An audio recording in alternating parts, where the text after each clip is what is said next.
kondisian pinjam hutang piutang begitu Bu, bisa jelaskan? Saya awal perkenalan dengan dia itu di salah satu MLM herbal tahun 2014. Kemudian 2019 dia menghubungi saya butuh uang untuk keperluan dia sejumlah 50 juta saat itu. Dan berjalan dengan waktu selama 1 tahun itu uang yang udah saya transfer ke dia sekitar 145 juta tanpa ada perjanjian apa-apa antara saya dengan dia, cuman hanya kepercayaan aja ya. Dan kemudian di 4,5 tahun kemudian baru saya bikin perjanjian sama dia, dan dia minta nyicil selama 12 bulan dari isi perjanjian itu, tapi sampai akhir jatuh tempo tidak, dia one prestasi ya. Ya, kemudian barulah saya akhirnya meng-hire kuasa hukum untuk menyelesaikan prosesnya. Bu, itu sejak beliau ini Dr. Tifa ini meminjam uang ke Ibu, sudah ada dana yang dikembalikan atau masih kurang berapa kalau sudah dikembalikan Bu?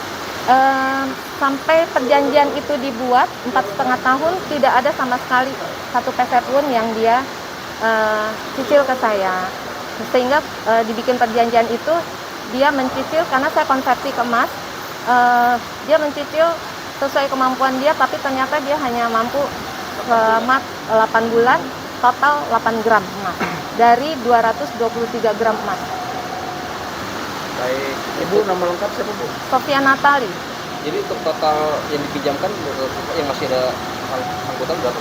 Sekarang sisa dari putusan pengadilan dia harus menyerahkan 207 gram emas, 207. Dengan nilai?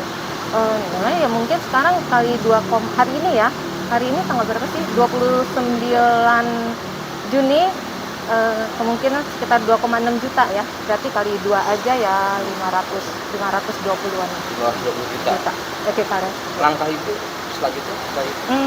Saya udah serahkan ke kuasa hukum, jadi hari ini putusan pengadilan, langkah-langkahnya, tahapan-tahapannya hari ini adalah pembacaan penetapan sita aset yang dia miliki. Jadi sudah ada putusan ingkrahnya Bu ya? Oh udah, putusan ingkrahnya udah dari tahun lalu.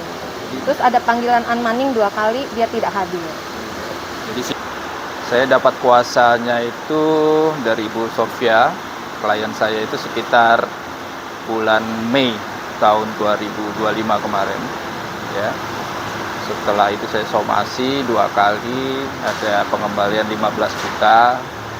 Setelah itu berhenti, nggak ada, ditagih pun tidak ada kabarnya, telepon tidak ada, ya udah kita masukkan gugatan ke pengadilan ya, dengan nomor waktu itu 46 GS PDT G 2025. Itu putus sekitar bulan Agustus September ya. Otomatis ada inkrahnya itu akhir tahun itu sudah inkrah. Dan awal tahun 2026 ini itu ada unmanning 2 kali, tapi beliau juga tidak hadir. Akhirnya sampailah penetapan sita pada hari ini. Oke. Itu yang disita dilakukan penyitaan ini apa hari ini Pak? Aset apartemen. Aset apartemen ya? Iya. Kalau boleh tahu luasan apartemennya berapa? Nggak tahu saya. Pokoknya apartemennya di situ aja. Itu kalau dari hasil tadi ngobrol dengan pihak developer sini atau pengelola apartemen, apakah itu memang benar asli atas nama Dr. Tifa? Ya, itu apartemen atas nama dia. Sudah berjalan berapa lama katanya Pak tinggal sini dia? Ya, udah lama ya, sekitar lebih dari 2 tahunan. Ya. Dari berdirinya apartemen ini. Ya. Jadi sudah lebih dari 10 tahun. Langkah hukum selanjutnya apa Pak? Ya, langkah hukum selanjutnya kita lihatlah hasilnya nanti bagaimana, dari pengadilan juga bagaimana, kita lihat. Biasanya sih ada, setelah ini ada proses eksekusi pengosongan, itu lelang, kita atur aja nanti bagaimana baiknya.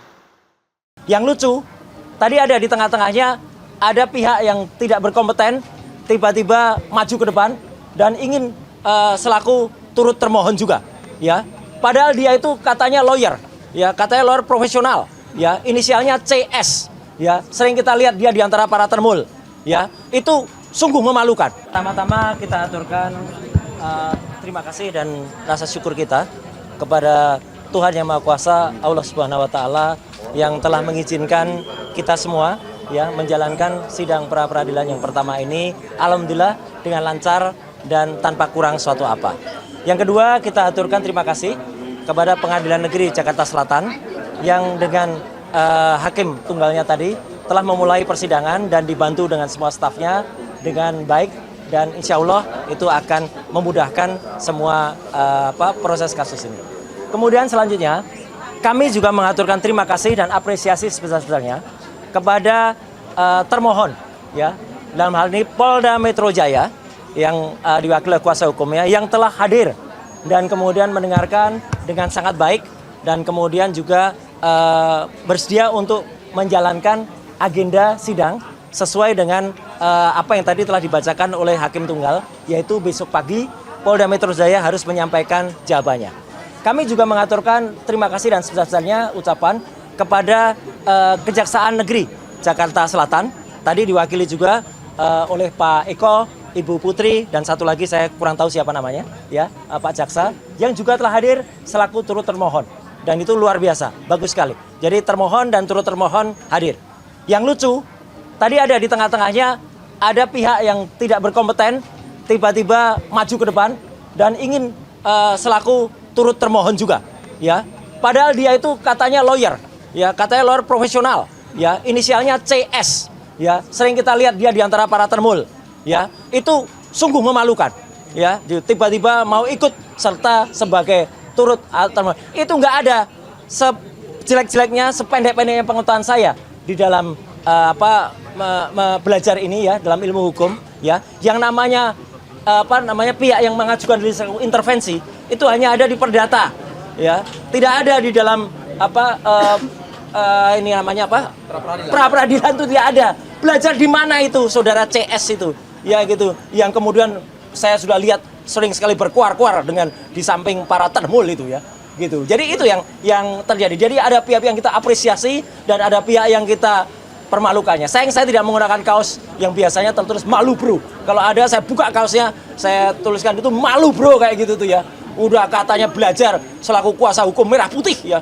Merah putih biru hitam itu namanya. Ya nggak jelas itu. Dan tadi intinya sudah dilakukan pembacaan apa yang kita harapkan nanti secara detail ya, kemudian apa yang kita lakukan, petitum dan juga positanya juga nanti akan disampaikan oleh kuasa hukum saya ya. Ada Pak Refli Harun, ada juga Pak Gafur Sangadi dan juga tadi beberapa yang ada, dan kita sudah sampaikan apa yang kita mohonkan di dalam pra peradilan ini. Intinya adalah tentang tindakan penangkapan, kemudian upaya penahanan yang tidak sesuai dengan hukum yang ada. Tadi secara detail disampaikan, tidak adanya izin dari RT RW, tidak adanya pemberitaan atau penetapan dari pengadilan, kemudian dilakukan dengan tidak sesuai dengan KUHP yang baru ya, kemudian tidak juga dilakukan sesuai dengan peraturan perundang-undangan yang berlaku.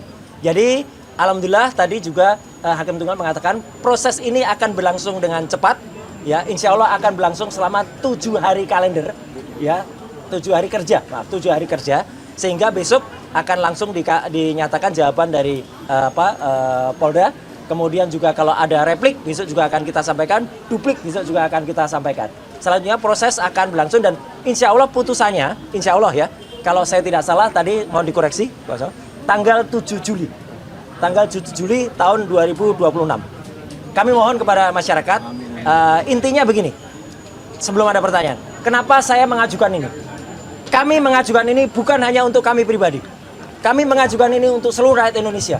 Agar kesewenang-wenangan dan kebrutalan yang terjadi pada saat penangkapan, penahanan itu tidak terulang lagi. Kalaupun ada, ini yang terakhir yang saya alami. Ya, seorang yang hanya kemudian dituduh melakukan pencemaran nama baik dan juga kemudian fitnah, dan itu pun belum terbukti. Ya, sudah dilakukan upaya penangkapan yang brutal, penangkapan yang luar biasa jahat ya, penangkapan yang tidak sesuai dengan undang-undang yang ada. Jadi itu yang inti yang saya sampaikan. Mohon maaf saya secara detail hukum mungkin nanti akan disampaikan oleh kuasa hukum saya. dan nanti setelah kuasa-kuasa hukum, nanti kesimpulannya saya ingin memberikan satu pesan. Gak sempet baca? Dengerin aja, klik icon text to speech di okezone.com.